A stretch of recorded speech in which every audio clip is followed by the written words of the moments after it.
राधा वल्लभ श्री हरिवंश जय जय श्री वृंदावन श्री बनचंद जय जय राधा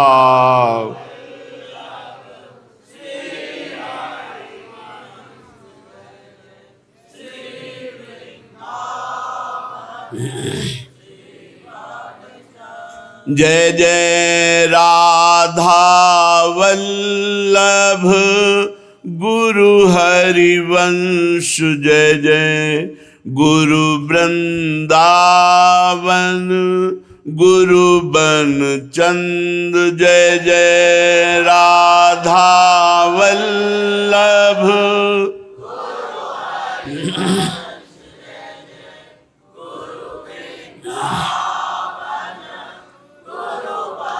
चंद जय जय राधा वल्लभ श्री हरिवंश जय जय श्री वृंदावन श्री बनचंद जय जय राधा वल्लभ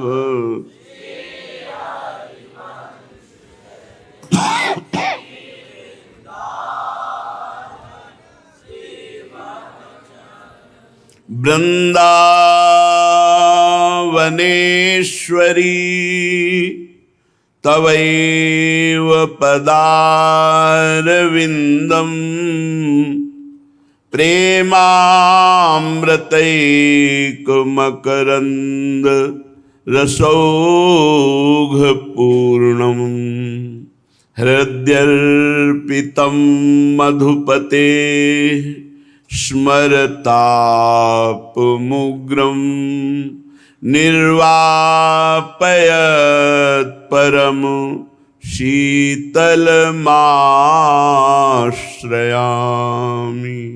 निर्वापयत् परम शीतलमाश्रयामि।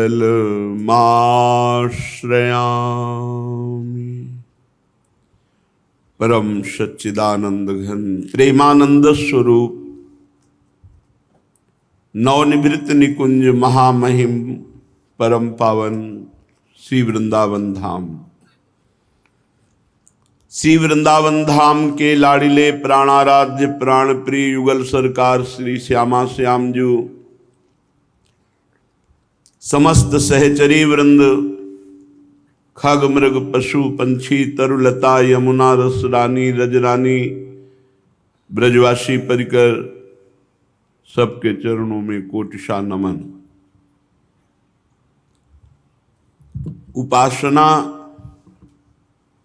उपास्य देव के प्रति पूर्ण समर्पण की भावना, पूर्ण समर्पण तो हम नहीं कर सकते, देहाभिमानी जीव हैं, पर भावना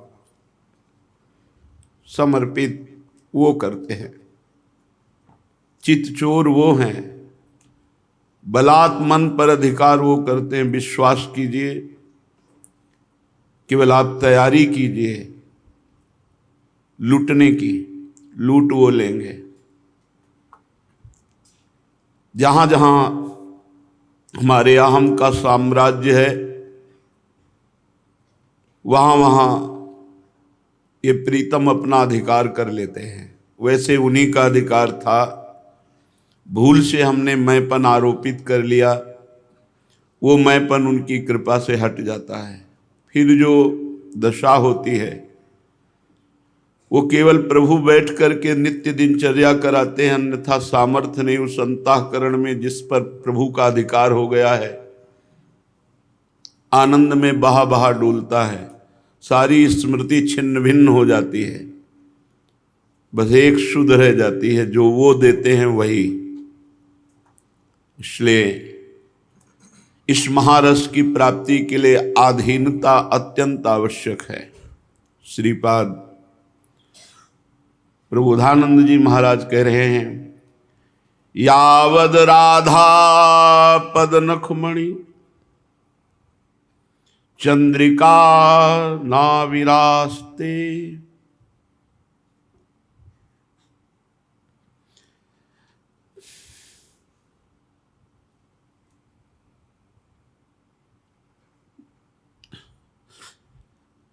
तावत वृंदावन भुवि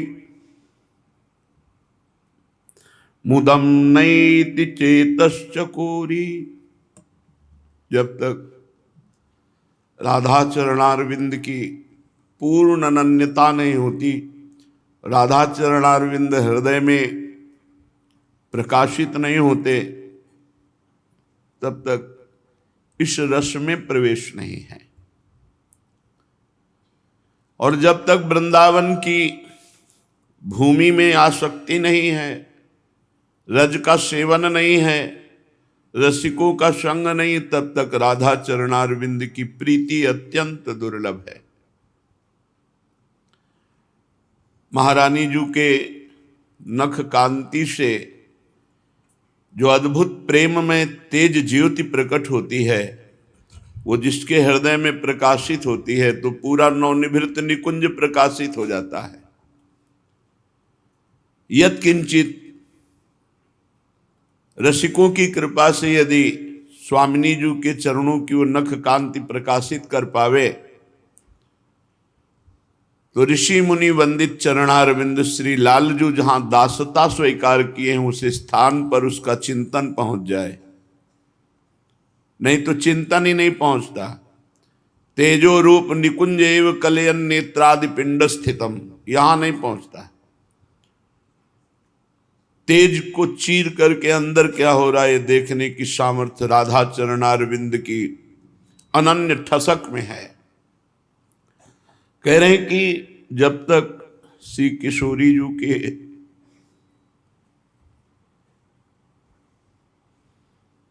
चरणनक चंद्रिका का प्रकाश हृदय में नहीं होता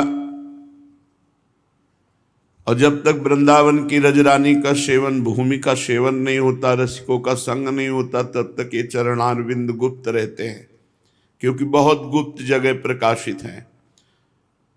एकदम एकांत नवनिभृत निकुंज जहां न देवता न ब्रह्मा न बड़े बड़े महापुरुषों का प्रवेश है, और एकांतिक श्री लालजू के हृदय रूपी संपुट में छुपे हुए ये गोरे चरणारविंद हैं। श्यामाजू के चरणन की बलिहारी ये हैं बसत किशोर लाल के प्राणन मध्य सदारी। कहाँ हमारी पहुंच, किशोर लालजू तक तो पहुंच नहीं, उनके हृदय तक पहुंची तो केवल कृपा, वृंदावन की कृपा, रजरानी की कृपा, रसिक गुरुदेव की कृपा, केवल कृपा ही कृपा। श्रीपाद कह रहे हैं यावत वृंदा भुवि भवेन्नापि निष्ठा गरिष्ठा तावद राधा चरण करुणा नैव तादृश्यु देती। जिसके हृदय में वृंदावन के प्रति प्राण समर्पण की निष्ठा नहीं आई तो उसके हृदय में गोरे चरणारविंद की ठसक कैसे आ सकती है। हमारे माई श्यामाजू को राज कैसी हैं श्यामाजू? बोले मुक्ताहारा सुरुचिर गुणा स्वच्छतामा दधाना कृष्णस्यूता स्वयं उपहित राधया कंठ पीठे। स्वयं भगवान श्री कृष्ण पुष्प चयन करते हैं और मुक्ताहारा सुरुचिर गुणा ऐसी पद्धति से हार तैयार करते हैं बहुत ही सुंदर देखने में। स्वच्छता मादधाना, पुष्पों से तेज प्रकट हो रहा है, ऐसे पुष्पों से गुथी हुई माला श्री जी के कंठ पर धारण कराते हैं, पहनाते हैं अपने कर कमल से। कृष्ण स्यूता, स्वयं भगवान श्री कृष्ण जिनकी आराधना करते हैं वो नाम है राधा। अपने कर कमल से, बहुत भावपूर्ण विषय है इसलिए समझने का विषय है। हमारी वृंदावन की रसमय उपासना महारानी जी को दुलार करना है। सच्ची मानिए, चित्त को मथ देने वाला ये रस है, कुछ सुहाई नहीं देता। और कछु न सुहाए तिनको जुगल सेवा सुख, ये सब हृदय की जितनी मलिनताएं तब तक हैं जब तक अहम लाडली जी को समर्पित नहीं करते हो। अहम का मतलब है बिका हुआ, अब हमारा कोई अधिकार ही नहीं है, जैसे चाहे वैसे बरते, ज्यों ज्यों राखत हो त्यों त्यों रहियत हो हरि। कोई चाह नहीं, कोई मांग नहीं, बस एकमात्र उनके सहारे पड़े हैं। वही चेद वृंदावन भुवि लुठस्तादृशा श्याम महात्मन नूनम तादृक पदम पिनते दुर्लभम हंति भाव। जिसने इस वृंदावन में लोटपोट नहीं हुआ, कभी यहाँ की रज शरीर पे नहीं लगी, जिसने वृंदावन में सेवकाई नहीं स्वीकार की, त्वंछेद वृंदावन भुवि लुठस्तास दृशा श्याम महात्मान, वो बहुत बड़ा महात्मा है जो वृंदावन की रज का सेवन करता है और अपने कर कमल से श्री जी की सेवकाई करता है। स्वयं लालजू महाराज सेवका। ये जो आप फूल गूंथते हैं, ये जो आप प्रिया प्रीतम का श्रृंगार करते हैं, ये जो आप चवर डुलाते हैं, आप पंखा डुलाते हैं, या प्रियाजू के निकुंज के द्वार पर खड़े हैं, या आए हुए अतिथियों का सम्मान कर रहे हैं, सब महान सेवा। नूनम तादृक पदमपि नते दुर्लभम हंत भावी, ये पद किसी और भाव से मिल ही नहीं सकता है, ये सेवकाई से मिलता है। सोचो हम किन महारानी जी की उपासना करते हैं, जिनकी स्वयं पर ब्रह्म परमात्मा भगवान श्री कृष्ण यद्यपि सकल लोक चूड़ामणि दीनपन पो माने, एक छोटी सी सेवा के लिए सखियों की चरण वंदना करते हैं कि मुझे सेवा दे दीजिए। यहां तक कि प्रियाजू को पान की जब बीड़ी पवाई गई तो आप पीक दानी लिए सामने खड़े हैं। कौन है? अनंत ब्रह्मांडों के स्वामी हैं।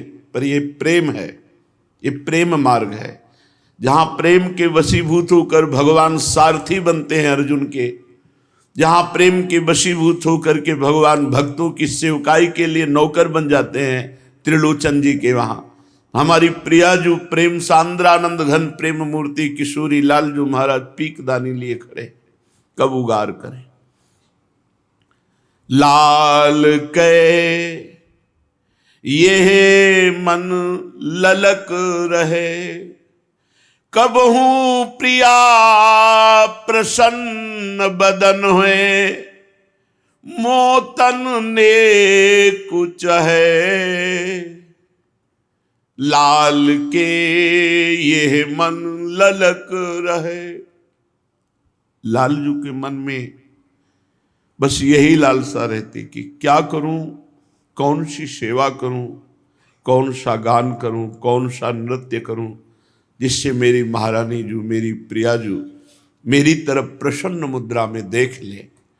कबहू प्रिया प्रसन्न बदन है, मोतन ने कुछ है। लाल के ये मन ललक रहे। देखो, जिनके चरणों का ध्यान भगवान शिव ब्रह्मादि करते हैं, वो क्या चाह कर रहे हैं? अरुयुग चरण चारु जावक के, चित्र सुरंग बनाऊं।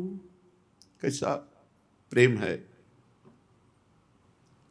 धिक्कार है हमारे अहंकार को, जो हमारे प्रभु की सेवकाई न सोचकर और कुछ सोचे। सबसे बड़े प्रभु, और प्रभु क्या चाह कह रहे हैं? अरु युग चरण चारु जावक के, चित्र सुरंग बनाऊं। कभी प्रियाजू प्रसन्न होकर अपने श्री चरणों की सेवा का मुझे अवसर दें, प्रियाजू किन की हैं? उन्हीं की हैं। प्रेम का स्वरूप देखो। कभी मैं उनके चरणों में महावर रचूं, कभी चित्र रचना करूं चरणों में, और जब अपने चरणों को निहार कर प्रियाजू देखे कि कितना सुंदर महावर लगाया है, कितना सुंदर चित्र रचना की है, फिर अपने मुख की पान की बीड़ी वो मुझे प्रसादी दे दे। पुनि अनुराग कमल मुख ते जब बीरी खंडित पाऊं, लाल के यह मन ललक रहे। चरणों में महावर लगाने को मिले, चित्र रचना करने को मिले, और जब चरणों के महावर और चित्र रचना को सम्यक लाडली जो देखकर मुस्कुरा दें, कितना सुंदर रचना की है, और प्रसन्न होकर अपनी पाई हुई पान की बीड़ी हमको प्रसादी दे, तो ये मेरे मन की लालसा पूर्ण हो। कभी प्रियाजू अपनी सखियों से कहें कि नहीं, आज लालजू पूरा श्रृंगार बनाएंगे। अपने ही करते नख शिख लो, भूषण बसन बनाऊं, हित ध्रुव अहनिश यह विचारत, कैसे हूं प्रिया रिझाऊं, कैसे हूं प्रिया रिझाऊं। और तो कोई सोच ही नहीं। लालजू महाराज ये याचना करते हैं कि कभी प्रियाजू अपनी सखियों को कह दे कि आज पूरा श्रृंगार नक्शिक तक लालजू महाराज करेंगे, ये सौभाग्य मुझे मिले। लालजू हर समय यही रात दिन विचारते रहते, वही चेष्टा करूं जिससे मेरी प्रियाजू प्रसन्न हो जाए। तो प्रियाजू वृषभानु नंदिनी मधुर कल गावे, विकट घर तान चरचरी ताल सो, नंद नंदन मनसि मोद उपजावे, नंद नंदन मनसि मोद उपजावे। महारानी जो गान करती हैं, विकट घर तान चरचरी ताल सो, काहे के ताई? लालजू को मोद प्रदान करने के लिए। महारानी जो नृत्य करते हैं, अभिनय निपुण लटकी लट लोचन, भ्रकुटी अनंग नचायो, तथा थे धरत नूतन गति, पति ब्रज राज रिझायो, पति ब्रज राज ताता थे अद्भुत श्री मुख से शब्द निकल रहे हैं, और वो तान बंधान सुधंग नृत्य लालजू को रिझा रहे हैं। श्रृंगार लालजू के द्वारा धारण कराने की श्री जी को इच्छा नहीं है, लेकिन लालजू को सुख पहुंच रहा है, इसलिए श्री चरण दिए, महावर लगा लो महाराज, जैसे तुम्हें सुख पहुंचे। भूषण बसन विविध पहिरे तन, पिय मोहन हित साजू, बनी वृषभानु नंदिनी आज। प्रीतम के सुख के लिए, प्रीतम प्यारी जू के सुख के लिए, सखिया प्यारी और प्रीतम के सुख के लिए यहां तत्सुख की होड़ लगी हुई है। लालही और कछु न सुहाई। प्रेम में अपने प्यारे की बात, अपने प्यारे की कोई प्रसादी वस्तु, अपने प्यारे की कोई भी चर्चा प्राण प्रिय लगती है। ये सब कूड़ा करकट साधनाएं लगती हैं। सर्वेषु साधन वरिश्चिरम निराशा। जब चित्त पर उनके रूप का प्रहार होता है, छिन्न भिन्न हो जाती हैं सब वासनाएं, एकमात्र केवल वही, उसी की बाट जो ही जाती है। वृंदावन में रज लगा करके रात दिन उनकी सेवकाई कर रहे हैं और बाट जो रहे कि कब हमारे चित्त का अपहरण होगा। और ऐसे अपहरण करेंगे कि जीना मुश्किल हो जाता है भाई। जो मैं ऐसा जानती प्रीत किए दुख हो, नगर ढिंढोरा पीटती अजी प्रीत। ये प्रीत है, जरा सा रूप झलक जाए तो दिल फेल हो जाए। तुम क्या समझते हो उनके रूप को? प्रभु दर्शन दे दो, वो तुम्हारी भूमिका तैयार कर रहे हैं दर्शन के योग्य। कभी मान, कभी अपमान, कभी निंदा, कभी स्तुति, कभी सुख, कभी दुख दे दे करके आपके हृदय को पक्का कर रहे हैं। जैसे एक शीशा कंकड़ मारो टूट जाए, और एक शीशा जब उसको तैयार किया जाता है तो बुलेट प्रूफ हो जाता है, गोली मारो तो नहीं टूटेगा। ऐसे ही एक हृदय जरा सा हो तो फेल हो गया। उसी को भगवान और आचार्य गुरुदेव तैयार करते हैं। प्रिया प्रीतम की रूप माधुरी का पान करते हुए, उनके श्री अंगों की सेवा करते हुए उसे कोई हलचल नहीं होती। वो तैयारी ये है। ये जो आपकी दिनचर्या है, जो आपका नाम कीर्तन है, जो वाणी गायन है, जो श्री जी की परिचर्या है, आप क्या समझते हो? मूर्ति की परिचर्या और साक्षात प्रभु सेवा स्वीकार कर रहे हैं। सब बातें बताई नहीं जाती, नहीं, उनको संकोच लगता है, वो छुप जाते हैं। फिर बड़ी विचित्र लीला उनकी, बड़ी विचित्र लीला। बस तुमसे ये कहते हैं तुम्हारी साधना वाधना सब खाक है उनके कृपा के आगे। बस केवल हाथ उठा करके उनके हो जाओ। नाम का जितना प्रयास करो, नाम का चिंतन होता रहे और शरीर दासता से युक्त हो जाए, अहम सेवकाई में समर्पित हो जाए। बहुत बड़ी बात है, बहुत बड़ी बात। लाल ही और न कछु सुहाई, क्या चाहते हैं? जिनके दर्शन के लिए बड़े बड़े महात्मा जन ध्यान धरते रहते, मुनि मन ध्यान धरत नहीं पावत, वो प्रभु क्या चाहते हैं? निरख्यो चाहत दिनहि प्रिया को, सुंदर मुख सुखदाई। लालही और न कछु सुहाई, इनका नाम मोहन है। ये कहीं मोहित नहीं होते। ये मदन मोहन है, मुनिमन मोहन है, स्वमन मन मोहन है, विश्वमन मोहन है। लेकिन इन्हीं का हृदय का प्रेम जब रूप धारण किया तो मोहिनी प्रिया जो हुई। उस रूप में ऐसा प्रेम है कि लालजू महाराज को और कुछ सुहाई नहीं देता। बस हर समय प्रियाजू का मुखचंद्र निरखने की लालसा रहती। निरखते हुए भी प्यारी जू जब जब देखो तेरो मुख, तब तब नयो नयो लागत, ऐसो भ्रम होत देख्यो न कभूरी। क्या स्वामिनी जू का रूप है, प्रेम का ही रूप है। भावना बने तो चिल्ला चिल्ला कर रोते रहो, ऐसा रूप है। केवल रोते रहो देखकर, प्रेम मूर्ति। कैसा प्रेम का स्वरूप है। प्रभु की प्रसादी भगवान शंकर माथे पे धारण करने के लिए लालायित रहते हैं। जो चरणामृत गंगा जी को धारण किए हुए हैं, वो प्रभु कह रहे हैं, जिनके चरण का धोवन महादेव जी मस्तक पर धारण किए, वो कह रहे, जे पटभूषण कुंवरी उतारती, तेई पहिरे भावत, बीरी खंडी देत जब नागरी, तब ही पे सच पावत। लालही और न कछु सुहाई। महान रणधीर बलवीर अभेद भुजदंड मूल, सारे बलवान इन्हीं के बल से युक्त हैं। ऐसे प्रभु प्रियाजू की नीलांबर को साड़ी को धारण करते हैं, कंचुकी पहनते हैं, प्रियाजू के आभूषणों को धारण करते हैं। और प्रियाजू जब बीड़ी प्रसादी देती है तो मुस्कुराते हुए सहचरी स्वरूप से प्रियाजू की दास्ता स्वीकार करते हैं। ये वृंदावन है। वृंदावन की लीला मत समझो गुरु को चीला, यहां ऋषि मुनि गए हार, जपे जा राधे राधे। और गजब की बात, सहचरी स्वरूप धारण करके श्री जी के श्रीअंग में उपटन लगाते हैं।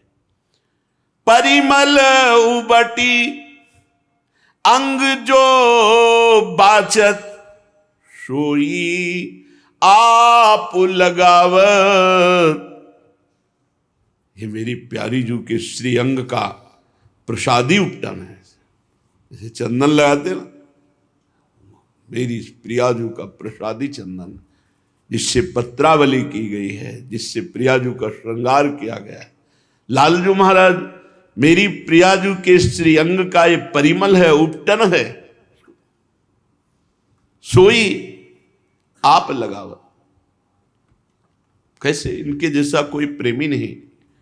जी मग चलत लाडली राधे, लोचनी अवनी बनावत। कमल नयन है, क्या पावड़े डालूं, मानो अपने नेत्रों को बिछा देते हैं जिस मार्ग से मेरी प्रिया जो चलती है। श्री लाल जो महाराज मानो अपना हृदय बिछा देते हैं। कैसे कैसे वर्णन करें। पद अंबुज जावक जुत भूषण प्रीतम उर अवनी, जहां जहां चरण रखती मानो लाल जो अपना उर हृदय बिछा देते हैं, मानो अपने नेत्र बिछा देते हैं।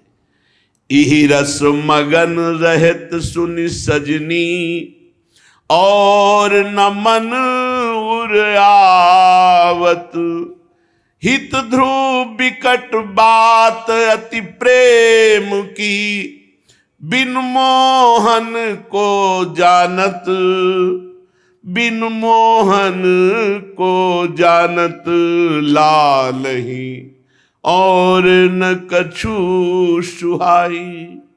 श्रीपाद प्रबोधानंद जी महाराज कह रहे हैं, मुक्ताहारा सुरुचिर गुणा, स्वच्छता मां दधाना, कृष्ण स्यूता। स्वयं श्री कृष्ण अपने हाथ से पुष्प चयन करते हैं, प्यारी जी के लिए हार तैयार करते हैं, और तेजो में वृंदावन के पुष्पों का हार लाडली जी के कंठ में धारण कराते हैं। तुम यदि वृंदावन की भूमि में लोटपोट होकर वृंदावन के रसिकों के संग से सेवक भाव नहीं धारण किया, सेवक महाम दास्य सेवा की भावना में अपने को दास नहीं समझा, तो ये दुर्लभ रस निश्चित समझो किसी उपाय से प्राप्त करना संभव नहीं। ये वृंदावन की रज और रसिक और दासता से जागृत होता है। श्री वृंदावन कुंज मंजू लतमः पुंजे कलानाम चतु, षष्ठैकोपि निधि सदोज्ज्वलतम श्यामः शशि मोहनः।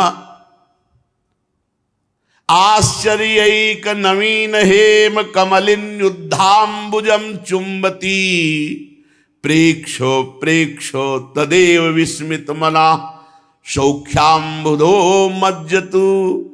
हे भाई, 64 कला प्रवीण स्वामिनी जी नवनिवृत्त निकुंज के अंधकार को मिटाते हुए करोड़ों बिजलियों की कांति श्री अंग से ऐसे झमक झनक चल रही। प्रियता, जब स्वामिनी जी के प्रति प्रियता, मेरी प्रिया जी की बात हो रही, तब हृदय बहा बहा डोलता है। जब मेरी प्रिया जो, मेरे लाल जो, श्री वृंदावन की कुंज निकुंजों का अंधकार मिटाते हुए 64 कला प्रवीण स्वामिनी जी अनंत बिजलियों की कांति प्रकाशित करती हुई अत्यंत सुकुमारी, अत्यंत भोरी, अत्यंत लाडली। यद्यपि 64 कला प्रवीण तदपि भोरी, भोराई टपकते हमारी स्वामिनी जी। कैसे? तभी तो सब तत्वों के तत्व कृष्ण तत्व, और कृष्ण तत्व का भी तत्व राधा तत्व, जहां भ्रमर की भांति आसक्त चित्त हुए श्री लाल जो महाराज अपने सर्मस्त वैभव को, ब्रह्मांडों को, सृष्टि को भूले हुए प्रेम में बावरे हो हमारी श्री महारानी जी। स्मृति कोई कहे भगवान, तुम लगता मजाक कर रहे हो क्या? ये तो हमारे प्राण है, ये तो हमारे जीवन है, ये तो हमारे खिलौना है, प्रेम के खिलौना दो खेलत, ये तो छोड़ो भगवान, ये हमारे प्राण प्रीतम, हमारे जीवन धन। रसिकों को चुभता है जब कोई कहे भगवान है, ये हमारे लाडिले, हम इन्हें पवाते हैं तब पाते हैं, इनको सुलाते हैं तब ये सोते हैं, जब जगाते हैं तब और भगवान की इच्छा से पूरी सृष्टि का सृजन पालन संगार होंगे कोई भगवान, ये तो हमारे लाडिले प्राणाराध्य है। इतनी आसक्ति, इतनी आसक्ति की, आसक्ति की हद से चली, आसक्ति की हद है से किया। युगल सरकार में इतनी आसक्ति है। कैसे? जब नूपुरों की झनकार करती हुई प्रिया जी चल रही हैं, उज्ज्वलतम श्याम मोहन ये अतिशय आश्चर्यचकित होकर के श्री लाडली जी के प्रति इतना समर्पण श्री लालजू महाराज का, आगे जो भाव है वो वर्णन नहीं कर सकते। उसे देख करके हम विस्मित होकर महासुख सागर में निमग्न हो रहे हैं। श्रीपाद कह रहे झनक भनक करती हुई प्रिया जी और लालजू, कैसे बताए। आतुर अति अनुराग विवश हरिधाई धरत भुज मूल, ये महारस है। आतुर अति अनुराग विवश हरिधाई धरत भुज, व्याख्या नहीं कर सकते।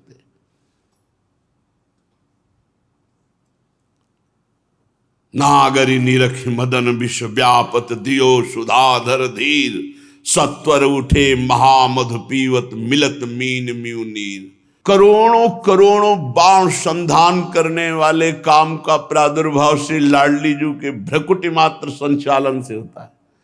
और ऐसे बाणों के संधान से हृदय जिनका व्यथित हो गया, ऐसे श्री लालजू महाराज को अधरामृत पान कराकर जो संजीवनी की तरह, जैसी हरिवंश मदन सर जर्जर विथिकित श्याम सजीवन मूली, विथिकित श्याम सजीवन मूली। अबही मय मुख मध्य विलोके बिंबाधर सुरसाल, जागृत ज्यों भ्रम भयो पर्यो मन सत मनसिज कुल जाल, सत मनसिज कुल जाल। आगे जो कह रहे, सकृदपि मई अधरामृत मुपने सुंदर सहज सने, तव पद पंकज को निज मंदिर पाले। या कैसे कोई पार पा सकता है जहां लालजू महाराज कह रहे तव पद पंकज को निज मंदिर पाले या सखी। ये अद्भुत महाप्रेम रस इसीलिए श्रीपाद कह रहे हैं, त्वंचेद वृंदावन भुवि लुठस तादृशा श्याम महात्मन। वो महात्मा जो वृंदावन की भूमि में रज में लौटता है, रसिकों का संग करता है और श्री जी की दासता से युक्त रहता है, वही इस महारस को प्राप्त करता है। चलते हैं श्रीमद् भागवत महापुराण, प्रसंग चल रहा है। परमहंस शिरोमणि भगवान श्री सुखदेव जी महाराज राजा परीक्षित को उन्हीं के वंश का वर्णन करके सुना रहे हैं। परीक्षित, पांचों पांडवों के द्वारा द्रौपदी के गर्भ से तुम्हारे 5 चाचा उत्पन्न हुए, क्योंकि परीक्षित जी अभिमन्यु जी के पुत्र हैं। उत्तरा के गर्भ से प्रादुर्भाव हुआ। युधिष्ठिर का जो पुत्र था उनका नाम हुआ प्रतिविंध्य, भीमसेन का पुत्र श्रुतसेन, अर्जुन का श्रुतकीर्ति, नकुल का शतानी और सहदेव का श्रुतकर्मा। ये 5 द्रौपदी के द्वारा प्रकट हुए पुत्र थे पांचों पांडवों से। इनके सिवा युधिष्ठिर के पौरवी नाम की पत्नी देवक और भीमसेन के हिडिंबा से घटोत्कच और काली से सर्वगत नाम के पुत्र हुए।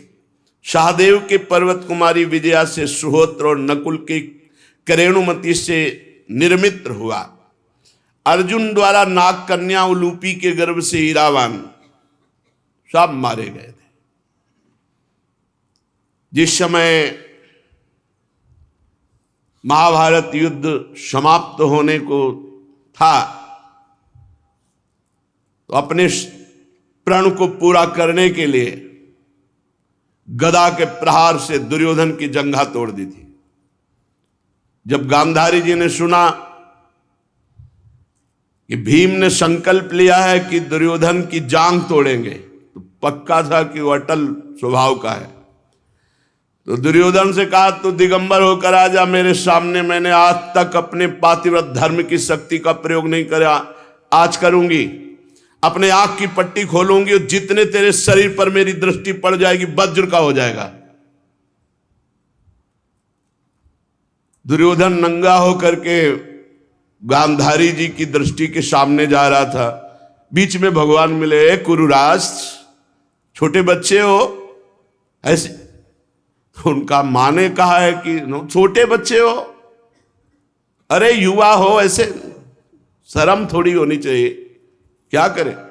माँ ने कहा है तो पत्ता ही बांध लो कमर में, इतने पे बांध लो, बांध लिया। जे ही गांधारी उनका अनर्थ कर दिया तो दिगंबर क्यों नहीं हुआ। अब क्या बोले कि श्री कृष्ण ने कहा है, चुप हो गए, जा यहीं से मारा जाएगा, पूरा शरीर वज्र का और कमर से तू मारा जाएगा। भीमसेन की भयंकर गदा के प्रहार से पहले तो जल में स्तंभित करके छुप गया था दुर्योधन, मारा कराह रहा था, छोड़ दिया कि तड़प तड़प के मर, तुझे कोई पानी देने वाला नहीं, छोड़कर चले गए। तब अश्वस्थामा आया अकेले, सब मारे जा चुके थे। 11 क्षोणी सेना करों की विनाश को प्राप्त हो गई थी। अकेले कृपाचार्य अश्वस्थामा, तो कृपाचार्य शांत मूर्ति थे, अश्वस्थामा गया और कहा तुम्हारा नमक खाया है, आखिरी सेनापति पद मुझे दो। तो उनका रही क्या गया है, वह एक बार तू, मैं 5 पांडवों का गला काट करके तुम्हें दिखाऊंगा, एक बार तू तिलक कर। तो अपने खून से अश्वस्थामा का तिलक किया लेटे लेटे मरणासन में, और कहा तब तक प्राण नहीं त्यागूंगा जब तक तुम खबर नहीं दोगे कि पांडवों को मार दिया। उसने भगवान शंकर को याद किया और कहा एक रात के लिए मुझे विनाशकारी शक्ति प्रदान करो, मैं जिसे चाहूं उसे बलवत मार सकूं। भगवान शंकर ने तथास्तु। एक अक्षोणी सेना बची थी इनके, पूरा द्रुपद परिकर सुरक्षित था, पूरे 5 द्रौपदी के पुत्र सुरक्षित थे, धृष्टद्युम्न जो द्रोणाचार्य का गला उतारा वो भी सुरक्षित, पूरा द्रुपद परिकर सुरक्षित था। एक अक्षोणी सेना सुरक्षित थी, उनकी 11 अक्षोणी सेना का नाश हो चुका था, पूरा कौरव वंश विनाश हो चुका था। ये तड़प रहा था दुर्योधन मरणासन को। अश्वस्थामा रात्रि के समय शिविर में जितने पहरेदार थे ऐसे गला घोट घोट के मारा जैसे पशुओं को मारते। अपार सामर्थ्य अश्वस्थामा में। भगवान ने पहले ही जिस शिविर में सब एक अक्षोणी सेना और सब थी, भगवान ने पांडवों से कहा निकलो, इस क्षेत्र से निकलो और अलग जाकर शयन करो। तो भगवान से प्रश्न नहीं करते थे पांडव। तो जहां पांडवों का शिविर था वहां 5 द्रौपदी के पुत्र आके सोए हुए थे, सब थके थे युद्ध से, अकेले घुसकर मारा, द्रुपद को मारा, धृष्टद्युम्न का गला काटा क्योंकि द्रोणाचार्य का गला काटा था, शिखंडी जो भी मिला सब जितना बचा हुआ था सब अकेले खून खून खून काट करके नष्ट कर दिया। पर जब पांडु पुत्रों को देखा तो महाबली भीम की तरह ही था उनका पुत्र, लेकिन भीम नहीं था। तब उसको लगा कि अरे बड़ा भारी धोखा हो गया, मैंने तो प्रण ही किया था पांडवों को मार करके। अब नजदीक गया, अब पांडवों का तो पता नहीं ना उसको, नजदीक गया और कहा कि क्षमा चाहता हूं, पूरी अक्षोणी सेना मारी गई, धृष्टद्युम्न मारा गया, शिखंडी मारे गए, सब विनाश कर दिया, पर धोखा हो गया, पांडवों की जगह 5 पुत्र द्रौपदी के मार डाले। तो उसने कहा मेरे वंश का विनाश कर दिया, नीच हमने सेनापति बनाया था पांडवों को मारने के लिए, अपने वंश का विनाश करने के लिए नहीं। युद्ध में मेरा पूरा परिवार मारा गया तो कम से कम महाराज पांडु के वंश में तो था। बस सुख और दुख तत्काल ऐसी उपस्थित हुई कि उसकी मृत्यु हो गई। द्रौपदी जी रुदन करने लगी और अर्जुन जी ने प्रतिज्ञा की कि इस गुरु पुत्र को अभी बांध कर लाता हूं। तो जब बांधने के निमित्त से गए तो ब्रह्मास्त्र का संधान कर दिया। बहुत अस्त्रवेत्ता था पर ब्रह्मास्त्र वापस करना नहीं जानता था। 5 ब्रह्मास्त्र पांडवों की तरफ। अर्जुन ने भगवान श्री कृष्ण से कहा, प्रभु बोले बेजोड़ ये बाण है, इनसे केवल ब्रह्मास्त्र से ही शांत किया जा सकता, और तुम जानते हो ब्रह्मास्त्र संधान करो, वो वापस करना नहीं जानता, और दोनों ब्रह्मास्त्रों का शमन करो। अर्जुन जी ने वैसा ही किया, बांध लिया अश्वस्थामा को, जैसे पशु को बांधा जाता और रथ के पीछे डाल दिया, और द्रौपदी जी के सामने रखा। बोलो इसकी गर्दन उतार दे और इसकी खोपड़ी में खड़े होकर के तुम स्नान करो। यही तो तुम्हारा प्रण था कि मेरे सोते हुए पुत्र को जो मारा मैं उसके रक्त से जब तब मानूंगी, हृदय को शांति मिलेगी, करो। भगवान ने भी कहा आताताई को वध कर देना चाहिए, यद्यपि ये वंदनीय है फिर भी इसने आताताई आचरण किया है। भीम ने कहा अब बिल्कुल सोचने की जरूरत नहीं है, पर भगवान ने कहा किसी भी स्थिति में हो, हमने शास्त्र में आज्ञा की कि ब्रह्म ऋषि का वध नहीं होना चाहिए, दोनों आज्ञाओं का पालन करो। तो तलवार से मणि खींच ली, मस्तक में उसके दिव्य ब्रह्ममणि थी, और मुंडन कर दिया और निकाल दिया, श्रीहीन तेजहीन, और कहा कि तुमने ऐसे सोते हुए की हत्या की, इसलिए तेरे मस्तक से रक्त बहता रहेगा। आज भी अश्वत्थामा रक्त बहता हुआ घूमता रहता है। अश्वत्थामा को भारी अपमान हुआ कि अब मैं तुम्हारे वंश को भी नहीं रहने दूंगा। केवल परीक्षित महाराज रह गए थे उत्तरा के गर्भ में। अब 5 बाण संधान के पांडवों के ब्रह्मास्त्र, एक ब्रह्मास्त्र गर्भ में, यद्यपि बिल्कुल निषेध है, गर्भस्थ शिशु के ऊपर ब्रह्मास्त्र, उसकी बुद्धि मारी गई थी। उत्तरा ने जे भी देखा ब्रह्मास्त्र गर्भ की तरफ आ रहा है, कोई दूसरा सहारा नहीं, केवल श्री कृष्ण पुकारा, भागी भगवान श्री कृष्ण की तरफ। भगवान गर्भ में प्रवेश कर गए। प्रवेश किया, वो सर्वत्र विराजमान है।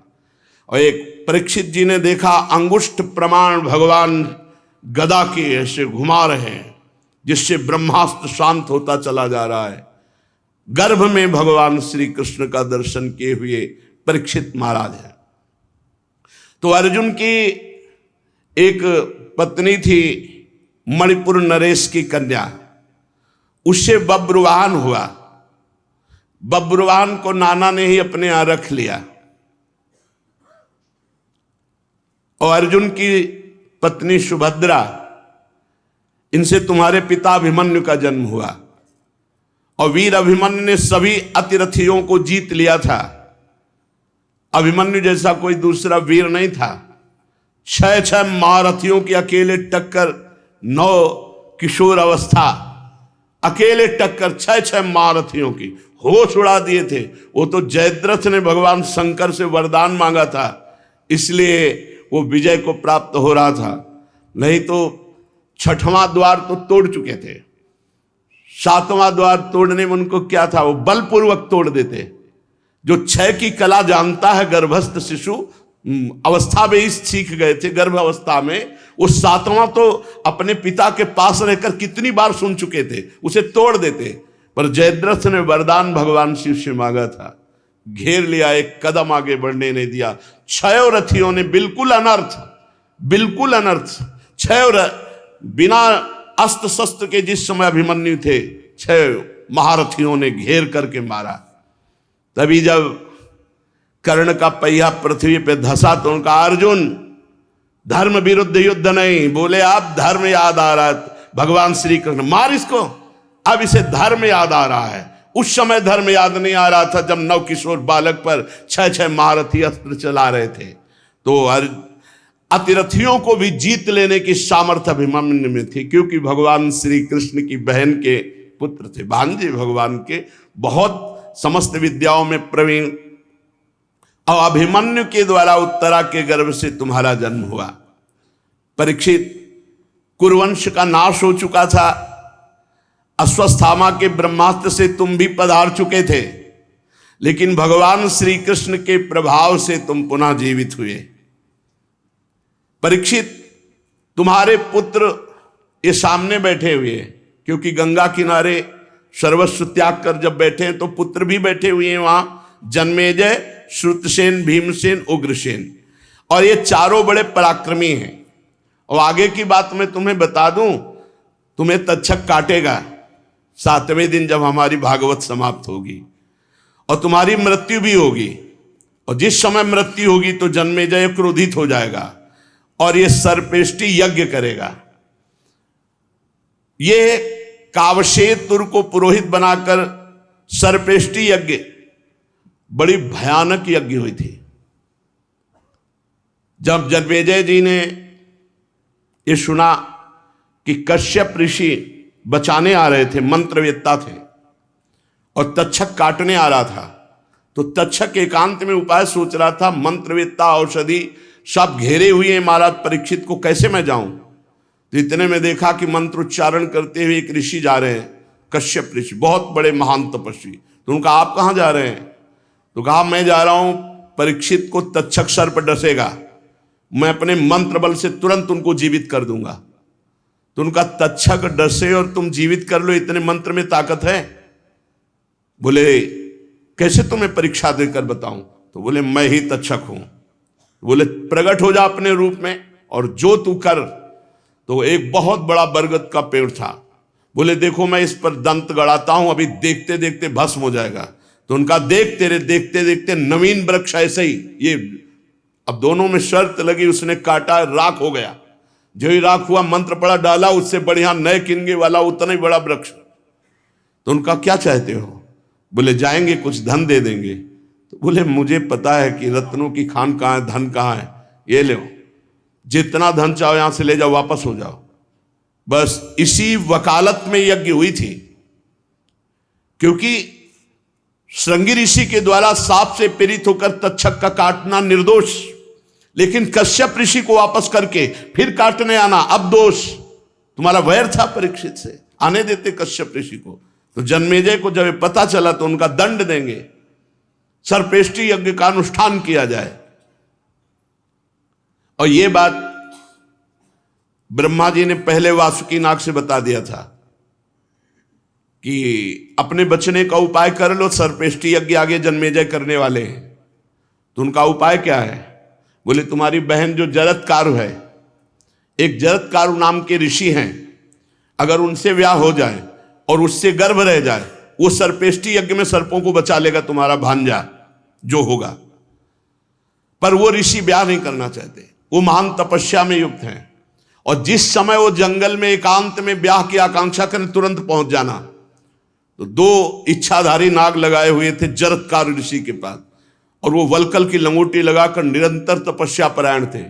एक दिन एक कुएं से आवाज आई, मेरी रक्षा करो, मेरी रक्षा करो।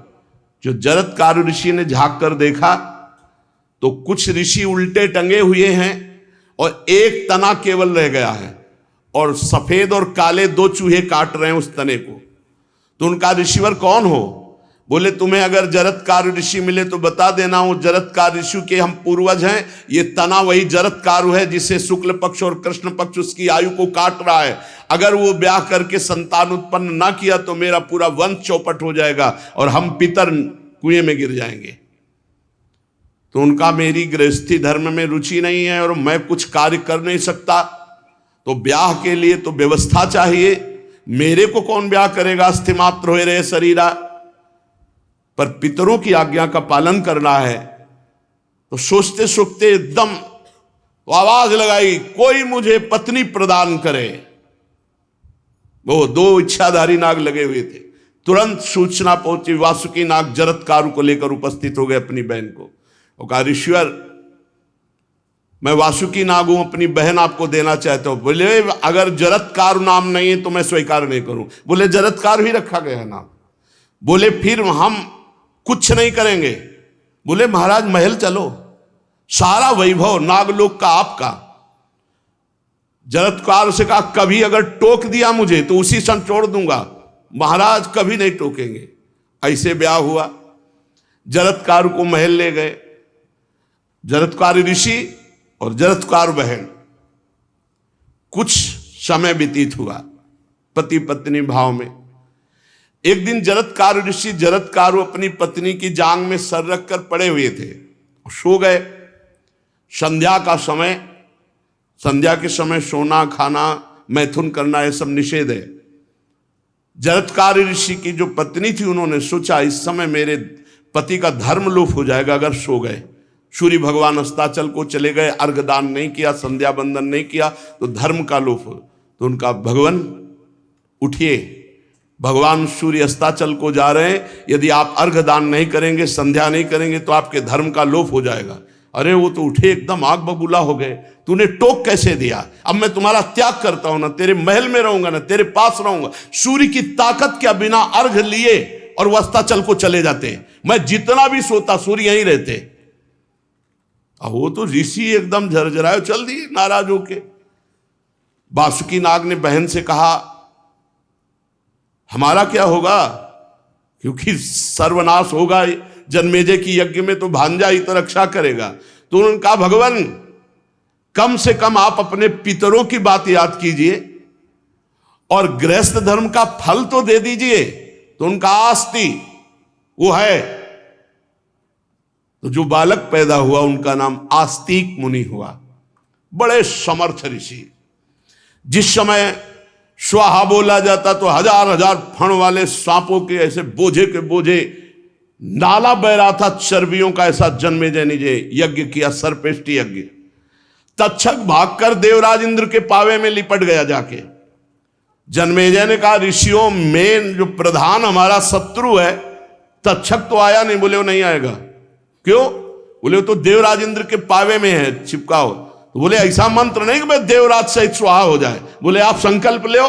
संकल्प लिए तो मड़राने लगा सिंहासन सहित देवराज इंद्र, कूद के भागे देवराज इंद्र। और स्वाहा बोलने के लिए जेव ही सोई आस्तिक ऋषि पहुंच गए और कहा तिष्ठ तिष्ठ। बस दो शब्द बोले वहीं मंत्र खंडित हो गया, वहीं सिंहासन रुक गया तक्षक सहित। और कहा जन्मेजय से ये आहुति मुझे दान दो। और यज्ञ का नियम होता है अगर जो मांगने आवे उसकी फिर सब ऋषियों ने कहा यज्ञ बंद, क्योंकि आस्तिक मुनि का ऐसा। तो महाराज सुखदेव जी कह रहे हैं कि ये तुम्हारा पुत्र सर्पेष्टि यज्ञ करेगा और फिर आगे भगवान की आराधना करते हुए श्री भगवान को प्राप्त होगा। जन्मेजय का पुत्र होगा शतानिक। वो याज्ञवल्क्य ऋषि से तीनों वेद और कर्मकांड तथा कृपाचार्य से अस्त्र विद्या की शिक्षा प्राप्त करके शौनक जी से आत्मज्ञान संपादन करके परमात्मा को प्राप्त होगा। शतानिक से शास्त्रानिक, शास्त्रानिक से अश्वमेधज, अश्वमेधज से असीम कृष्ण, असीम कृष्ण से नेमि चक्र। नेमि चक्र जब हस्तिनापुर बह जाएगा गंगा जी में, पुराना हस्तिनापुर बह गया, तब कौशाम्बीपुरी में सुखपूर्वक निवास करेगा। नेम चक्र का पुत्र होगा चित्ररथ, चित्ररथ का कविरथ, कविरथ का वृष्टिमान, वृष्टिमान का सुषेण, सुषेण का सुनीत, सुनीत का नृचक्षु, नृचक्षु का सुखीनल। ये सब राजा बड़े बड़े देवताओं के द्वारा भी सम्माननीय वंश में प्रकट हुए।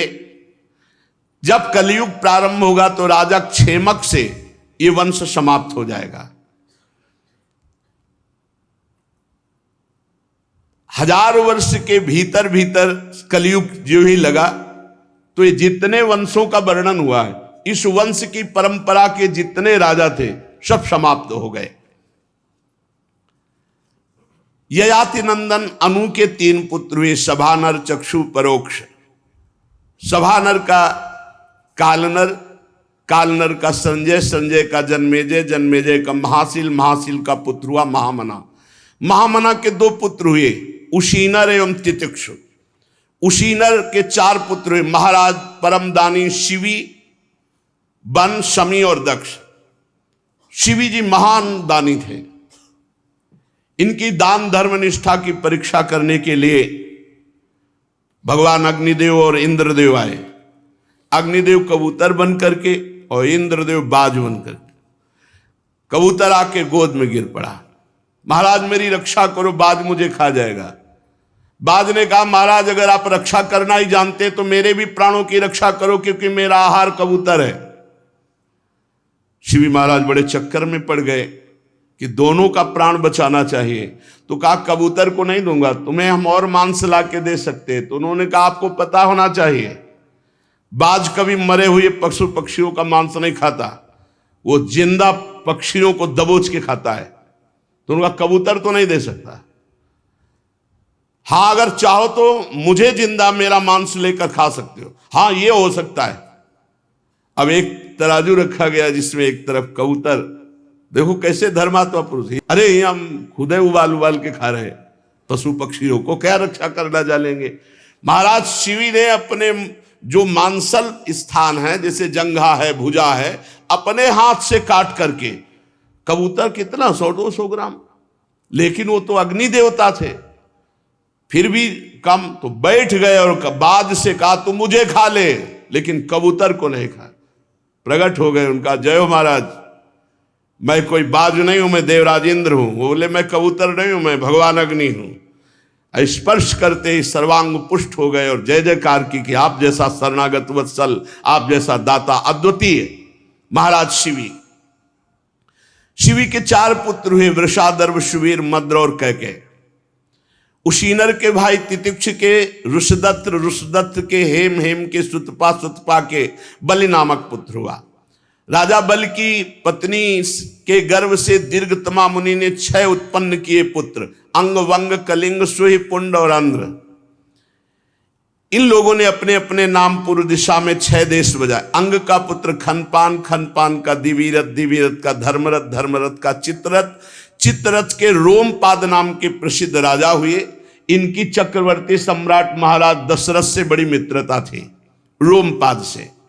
अयोध्यापति महाराज दशरथ अपने मित्र रोमपाद से विनोद में एक दिन कहा कि तुम्हारे कोई संतान नहीं है, यदि मेरे प्रथम जो संतान होगी वो तुम्हें गोदनामे में दे देंगे।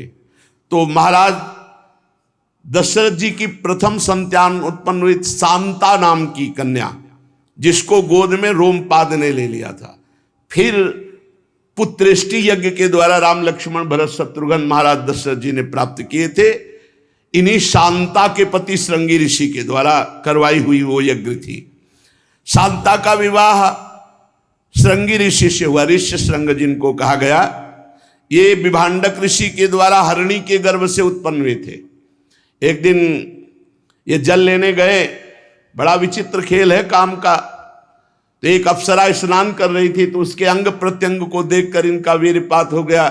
वहीं एक हिरनी पानी पीने आई, वो जल से उस वीर को गर्भ में ले गई। गर्भ में वो वीर बालक रूप हुआ। जब पैदा हुआ तो आश्रम के समीप ही पैदा हुआ, एक सींग और पूरा ऋषि बालक। तो ध्यान के द्वारा देखा विभांडक ऋषि ने कि हमारा ही पुत्र है, तो उठा लिया और उसका पालन पोषण किया।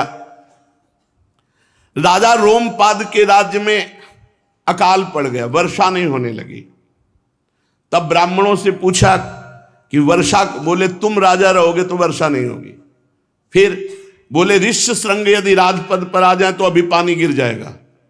तो बोले राजा काय को बनेंगे, और वो कभी स्त्री देखे ही नहीं थे, हिरनी से पैदा हुए थे और जंगल में रह रहे थे। तो उन्होंने कहा यदि शांता के साथ ऋष्य श्रृंग का ब्याह हो और फिर ऋष्य श्रृंग राजा बने तो अभी वर्षा हो जाएगी। बोले वो जब स्त्री नहीं देखे तो ब्याह क्या करेंगे। तो उन्होंने कहा इससे वैश्याओं को, जो प्रवीण नृत्यांगना वैश्याएं हैं, उनको इस सेवा में लगाया जाए। तो विश्व की मानी हुई 9 युवतियां जो वैश्याएं थी, गान बजान में प्रवीण, रूप रंग में, उनको बुलाया गया। रोमपाद जी ने बुलाया, उनसे कहा कि तुम्हारी सेवा ऋष्य श्रृंग को मोहित कर ब्याह के लिए तैयार करो, जो चाहोगे तुम्हें प्राप्त होगा। वह महाराज आग में झोंक रहे और ऋषि के समीप जाने का मतलब है हम वैश्याएं हैं, अगर पता चल गया तो भस्म कर देंगे। ब्राह्मणों ने कहा तुम्हें प्रवीणता पूर्वक निराश नहीं होना चाहिए, प्रयास करना चाहिए। तो उनमें एक वृद्धा वैश्या थी, उसने कहा महाराज जान की बाजी लगा देंगे आपके काम के लिए, पर हम जैसी आज्ञा करें वैसा विधान बनाया जाए। 1 योजन 4 कोस की नाव बनाई जाए और उसमें सब कृत्रिम बगीचा, कुटिया ऐसे तैयार किए जाए जैसे ऋषियों के होते हैं। तैयार हो गई नाव। उनमें से 5-6 को छटी हुई 9 युवतियों को तैयार किया, जो देवांगना के समान सुंदर, प्रवीण और बहुत सावधान। उनमें से फिर एक उसको गुप्तचर लगाए राजा के कि विभांडक ऋषि झोली लेकर के कंदमूल फल लेने गए। सोई उसको भेजा 9 युवती को, जाओ तुरंत। कभी स्त्री देखा नहीं महाराज श्रृंगी ऋषि ने। अब श्रृंगी ऋषि को जो सिखाया गया था कि ऋषि आवे तो खड़े होकर प्रणाम करना, जैसा जो ही वो वैश्या गई तो उनको लगा कि ये ऋषि है, आदर दिया। वैश्या ने कहा कि हम ऐसे देश के ऋषि हैं कि दूसरे का आसन, क्यों ऋषि के द्वारा दिया हुआ आसन वैश्या स्वीकार करेगी? नहीं, वो कंदमूल बोले ना, हम ऐसे व्रत में कि हम अपने हाथ का पाते हैं, सब फल फूल हमारे पास है, हम अपना आसन डाल के। ऐसे बाल छू रहे हैं, वैश्या के कोमल बाल। बोले ऋषि, किस लोक के ऋषि की ऐसी जटाएं? हमारी जटाएं तो देखो कैसी है, गले लग रहे। अब उनको तो पता ही नहीं कि स्त्री शरीर ये महाभारत में वर्णन है। वैश्या ने देखा ज्यादा समय नहीं, निकाला पेय पदार्थ जो बहुत से अमृतमय फलों से बना हुआ मादक था। कहा ऋषि इसको पियो, ये हमारे देश का पेय पदार्थ है। जे पिया तो धरती घूमने लगी। अब तो बार बार प्रणाम मुद्रा में बोले नहीं, बस आलिंगन कर सकते हो। हमारे देश के ऋषियों में केवल आलिंगन होता, गले लगना। अब श्रृंगी ऋषि गले, खुशबू आ रही थी बालों से, कपड़ों से।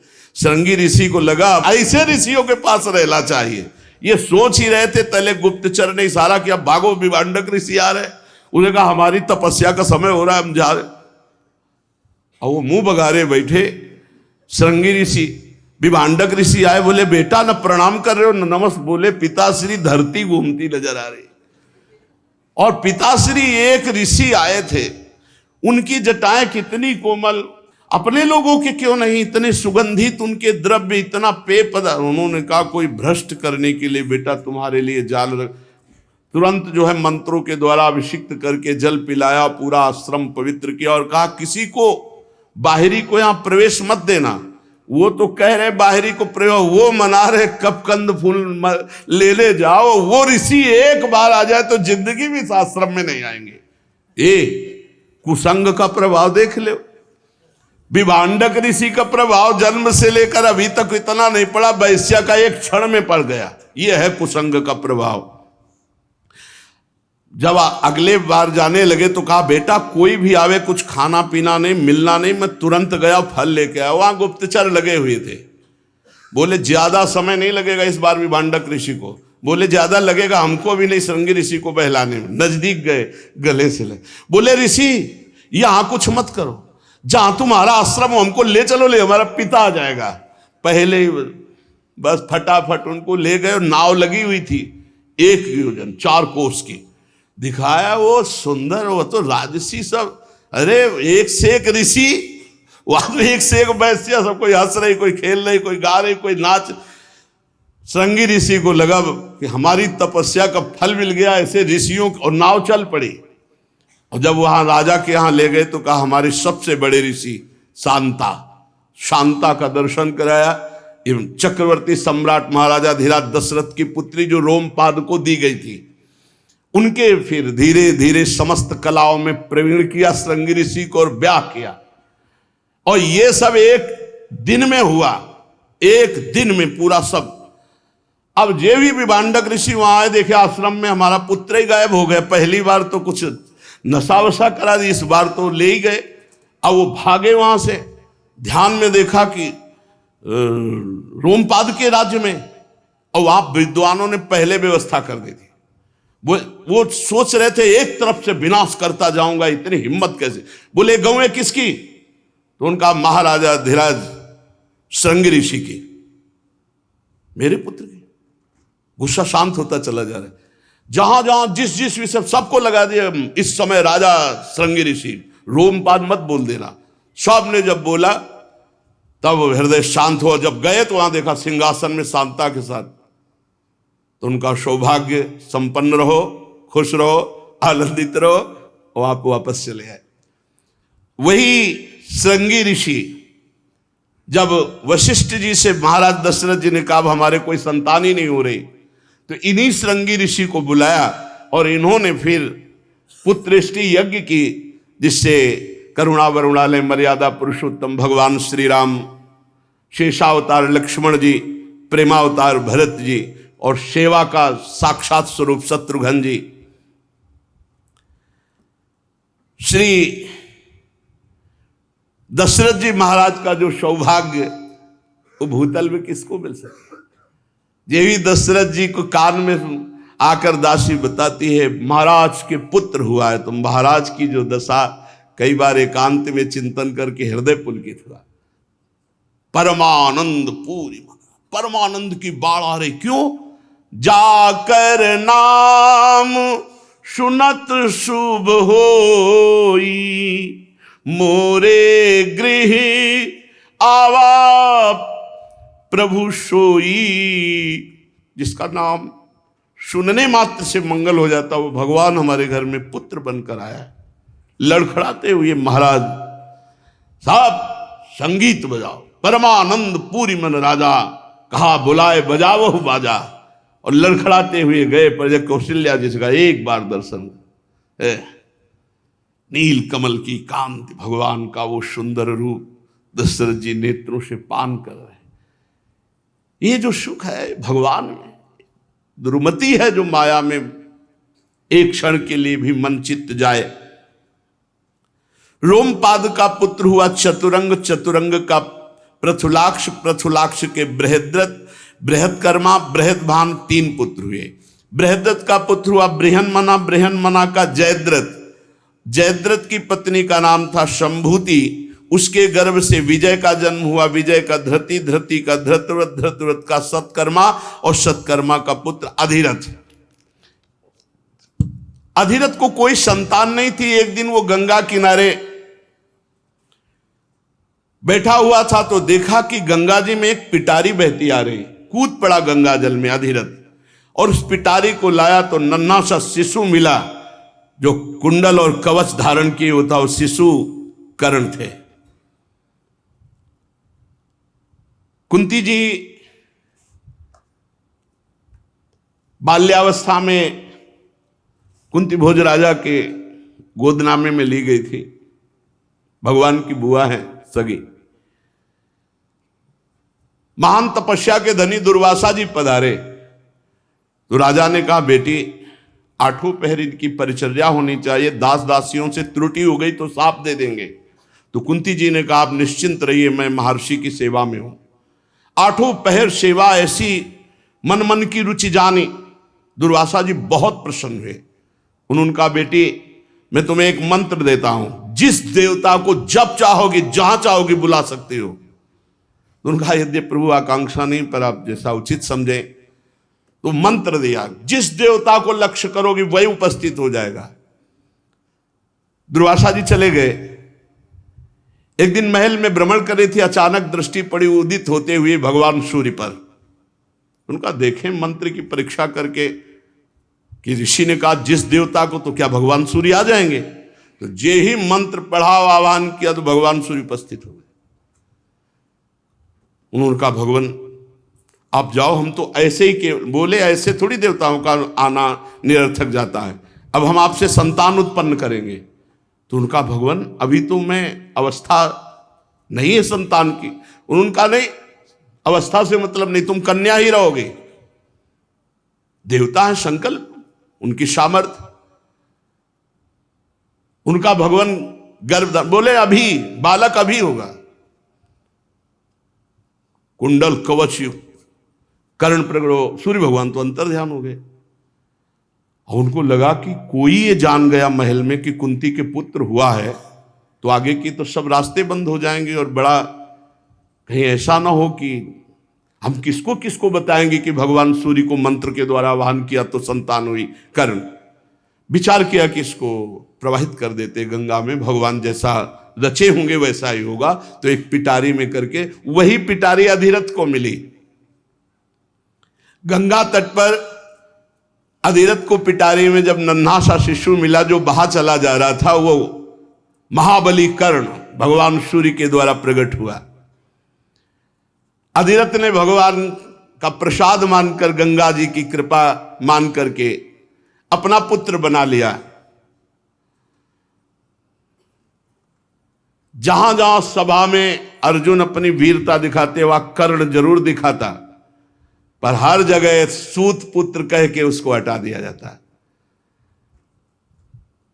माता कुंती जब महाभारत का युद्ध तय हुआ तो एक ही भय था कि महाबली कर्ण ही विनाश कर सकता है पांडव पक्ष का।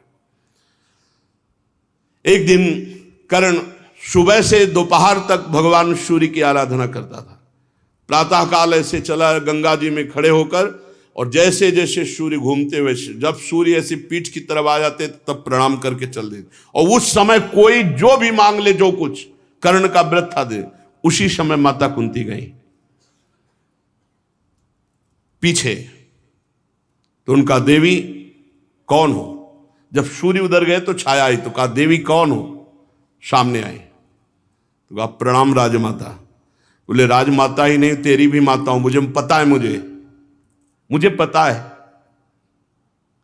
लेकिन आज कहने आई हो कि जब हमारा युद्ध तय हो चुका है तभी बताने आई हो। ये तुम उस समय नहीं बोल सकती थी जब कई जगह जैसे अस्त्र का प्रदर्शन था, उस समय जब मैं दिखा रहा था, सूत पुत्र कह के मुझे धिक्कारा जा रहा था, उस समय नहीं कह सकती थी मेरा पुत्र? बड़ी बड़ी सभाओं में सूत पुत्र कहो। मैं जानता था कि भगवान सूर्य के द्वारा तुमसे हमारा प्रादुर्भाव हुआ है, मैं जानता हूं, भगवान श्री कृष्ण ने मुझे बताया, स्वयं भगवान सूर्य ने बताया, मुझे दैवी शक्तियों ने बताया, मुझे पता है तुम मेरी मां हो, क्या चाहते हो? उनका यही चाहती हूं मेरे सारे पुत्र जीवित रहें। नहीं, 5 जीवित रहेंगे। आप आई हो मांगने, तो मृत्यु दशा में भीम को छोड़ूंगा, युधिष्ठिर को छोड़ूंगा, नकुल को छोड़ूंगा, सहदेव को छोड़ूंगा, अर्जुन को मारूंगा, या अर्जुन मुझे मारेगा। रहेंगे 5 पुत्र, अब 6 नहीं रहेंगे, जाओ। बोले बेटा याद रखना, बोले मां कर्ण के वचन है, मरेगा या तो अर्जुन मरेगा या तुम्हारा बेटा कर्ण मरेगा, रहेंगे 5 ही। बहुत बलवान, लेकिन अधर्म का संग करने के कारण मारा गया। जब भगवान श्री कृष्ण संधि दूत बनकर वापस जा रहे थे तो कर्ण पीछे पीछे गया और रथ में बैठ गया और कहा केशव, मैं विनय करना चाहता हूं, मैं जानता हूं आपका अवतार धर्म की स्थापना, धर्म का नाश करने के लिए हुआ है। अगर मैं युधिष्ठिर के सामने जाकर यह व्यक्त कर दूं कि मैं कुंती पुत्र कर्ण हूं तो सब खत्म हो जाएगा, अभी कोई युद्ध नहीं। पर मैं जानता हूं तुम्हारा अवतार हुआ है अधर्मियों का नाश करने के लिए, इसलिए प्रभु मैं आपका विरोध करता हूं, आपकी बात का विरोध करता हूं, पर मुझे पता है। इसलिए कर्ण आखिरी प्रणाम करता है। अब युद्ध क्षेत्र में अर्जुन का पक्ष आप लोगे, सारथी बनोगे तो उठा नहीं रखूंगा, अवसर मिलेगा तो आपको भी मारूंगा और आपके रथी को भी मारूंगा। और उतर करके चल दिया। बड़ा मंगल में भगवान का स्वरूप कर्ण के हृदय में, बड़ा भारी दानी, बड़ा धर्मात्मा पुरुष था। राजा कर्ण का पुत्र हुआ वृषसेन, ययाति के पुत्र द्रुह से बभ्रू का जन्म हुआ, बभ्रू का शेत, शेतु का आरब्धक, आरब्धक का गांधार। इस तरह करंधम, करंधम का मरुत, मरुत संतानहीन था, इसलिए उसे पूर्ववंशी दुष्यंत को अपना पुत्र बनाकर रखा। परंतु दुष्यंत राज की कामना से अपने ही वंश में लौट गए। परीक्षित, अब मैं महाराजा धीराज ययाति के बड़े पुत्र परम पावन यदु के वंश का वर्णन करता हूं। महाराज यदु वंश का परम पवित्र, जो इस वंशावली को सुनेगा उसके सारे पाप नष्ट हो जाएंगे, भगवान श्री कृष्ण की भक्ति प्राप्त होगी, क्योंकि इसी वंश में भगवान का प्रादुर्भाव होता है। जो मनुष्य इसका श्रवण करेगा वो परम धाम का अधिकारी होगा। इस वंश में स्वयं परब्रह्म परमात्मा भगवान श्री कृष्ण मनुष्य के रूप में अवतीर्ण हुए। यदु के 4 पुत्र थे, सहस्त्रजित, कुरुष्टा, नल और रिपु। सहस्त्रजित से सत्यजित का जन्म हुआ। सत्यजित के 3 पुत्र हुए, महा है, वेणु है, हय है। हय है का धर्म, धर्म के नेत्र, नेत्र का कुंती, कुंती का सोहंज, सोहंज का महिष्मान, महिष्मान का भद्रसेन। भद्रसेन के 2 पुत्र हुए, दुर्मद, धनक। धनक के 4 पुत्र हुए, कृतवीर, कृताग्नि, कृतवर्मा, कृतौजा। कृतवीर का पुत्र अर्जुन था। इसी अर्जुन ने भगवान दत्तात्रेय की आराधना करके 1000 भुजाएं और 88,000 वर्ष तक जवान रह करके राज्य का शासन। ये 7 द्वीपों का एक क्षत्र सम्राट हुआ, शास्त्राबाहु अर्जुन। भगवान के अंशावतार श्री दत्तात्रेय जी से योग विद्या, अणिमा, लघिमा, इन सिद्धियों को प्राप्त किए था। इसमें संदेह नहीं कि शास्त्राबाहु अर्जुन यज्ञ, दान, तपस्या, योग, शास्त्र ज्ञान, पराक्रम में अद्वितीय था, शास्त्र ज्ञान में भी। लेकिन बुद्धि भ्रष्ट हो जाती है, जब अभिमान आ जाता है तो बुद्धि भ्रष्ट हो जाती है। 85,000 वर्ष तक 6 इंद्रियों के द्वारा विषय भोगते हुए कभी थका नहीं। ना उसके शरीर को कभी कोई रोग हुआ, ना कभी इंद्रियां शिथिल हुई। और उसके धन के नाश की बात जाने दो, अगर किसी का धन खो गया और याद कर ले शास्त्राभाव अर्जुन तो धन मिल जाए, ऐसी सिद्धि थी उसमें। ऐसा प्रभाव कि खोया हुआ धन उसका स्मरण करने से मिल जाए। हजारों पुत्र पैदा किए, लेकिन सब परशुराम भगवान की क्रोधाग्नि में सब भस्म हो गए। जब जमदग्नि जी का अपराध किया तो भगवान दत्तात्रेय जी ने दिया था और परशुराम जी से आकर सब ले लिया, काट काट करके भुजाएं उसको मार करके उसके वंश को विनाश। और जब उनके पुत्रों ने जमदग्नि जी का गला उतार लिया तो 21 बार पृथ्वी को इन राक्षसी स्वभाव वाले क्षत्रियों से विहीन किया। भगवान परशुराम जी से बचे हुए जो गुप्त रूप से रखे गए थे क्षत्रिय, जयध्वज, सूरसेन, वृषभ, मधु, उर्जित, 5। जयध्वज के पुत्र का नाम था तालजंग। तालजंग के 100 पुत्र, सब तालजंग नाम के क्षत्रिय कहलाए। महर्षि औरव की शक्ति से राजा सगर ने इन तालजंगों का संहार किया। 100 पुत्रों में सबसे बड़ा वीतिहोत्र, वीतिहोत्र का मधु, मधु के 100 पुत्र थे, उनमें सबसे बड़े थे वृष्णि, इसलिए भगवान को वृष्णिवंशी कहा गया।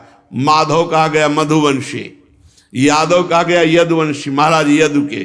मधु, वृष्णि, यदु के कारण ये माधव, वार्ष्णे और यादव के नाम से प्रसिद्ध हुआ। यदुनंदन क्रोष्ट के पुत्र का नाम था वृजिनवान। वृजिनवान का पुत्र श्वाई, श्वाई का ऋषेक। गुरुदेव भगवान बड़े ध्यान से ये वंश परंपरा जब जन्माष्टमी होती तो एक दिन शाम से शुरू करवाते हो, बड़े गौर से ऐसे आसन में बैठे हुए शाम, और कहते हैं सुनना चाहिए, इसके सुनने से हृदय पवित्र होता है। ये भगवान के वंश का वर्णन है। वृजिनवान का पुत्र श्वाई, श्वाई का ऋषेक, ऋषेक का चित्ररथ, चित्ररथ के पुत्र का नाम था शशबिंदु।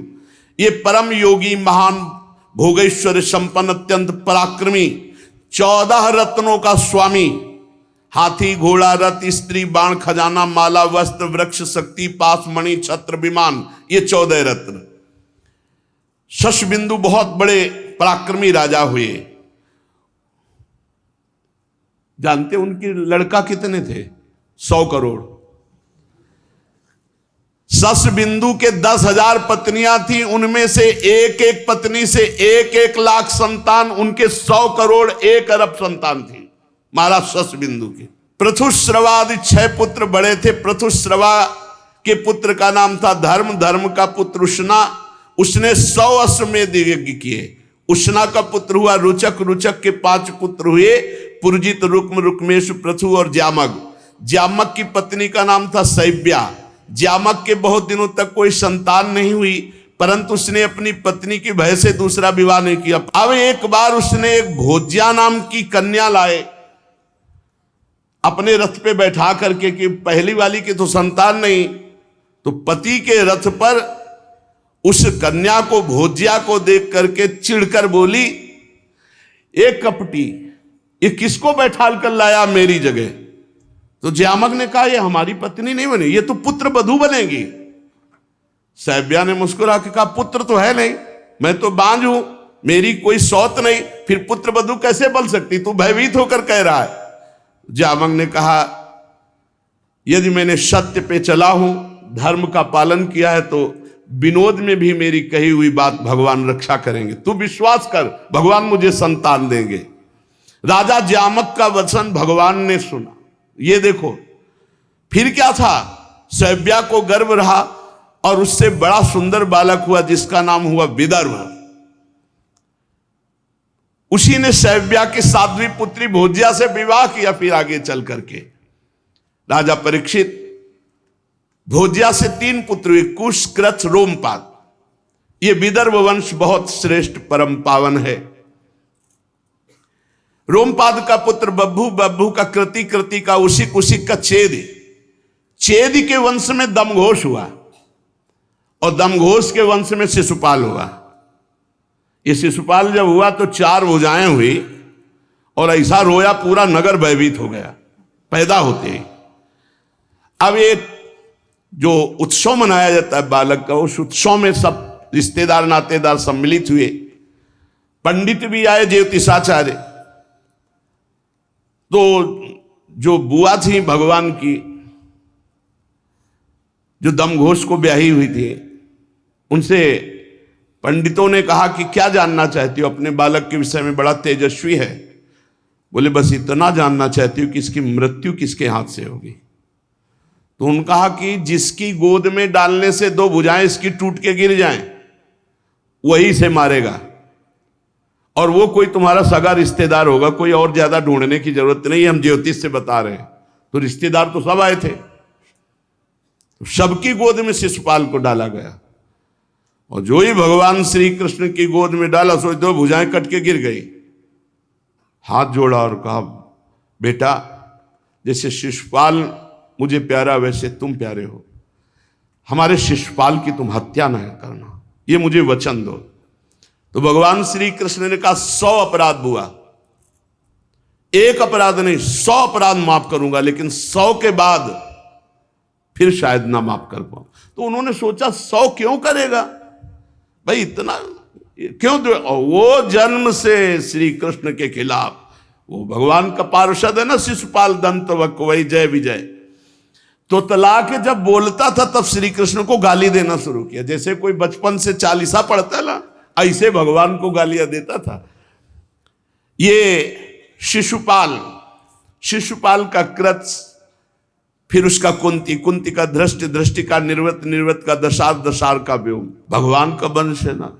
व्योम का जीमूत का विकृति का भीमरथ का नवरथ का दशरथ का शकुन का करम से देवराज से देवछत्र से मधु से कुरुवस से अनु से पुरुहोत्र से आयु से सात्वत का जन्म हुआ, शाश्वत से भजमान भजी दिव्य वृष्णि देवाव्रत अंधक महाबोध। भजमान की 2 पत्नियां, 1 से 3 पुत्र, निम्लोच किंकिणी दृष्टि, दूसरी पुत्र से सताजित शास्त्राजित अयुताजित। देवाव्रत के पुत्र का नाम था वभ्रु। देवाव्रत और वभ्रु के संबंध में बात कही जाती है कि हमने दूर से जैसा सुना वैसा निकट से देखा। देवाव्रत और वभ्रु ने 14,065 मनुष्यों को ब्रह्म उपदेश करके परम पद पहुंचा दिया। गिनती भी श्री सुखदेव जी की है। 14,065 मनुष्यों को परम पद पहुंचाया उपदेश दे करके। एक को भगवत प्राप्ति करा दे तो इतना बड़ा पुण्य त्रिभुवन में कोई और नहीं है। सात्वत पुत्रों में महाभोज बड़े धर्मात्मा हुए, उसी के वंश में भोजवंशी यादव हुए। वृष्णि के 2 पुत्र सुमित्र और युधाजित के सिनमित्र अनिमित्र के निम्नि का जन्म हुआ। सत्राजित और प्रसेन नाम से प्रसिद्ध यनुवंशी निम्न के ही पुत्र थे। अनिमित्र का एक और पुत्र था जिसका नाम सिनी से सात्यक का जन्म हुआ।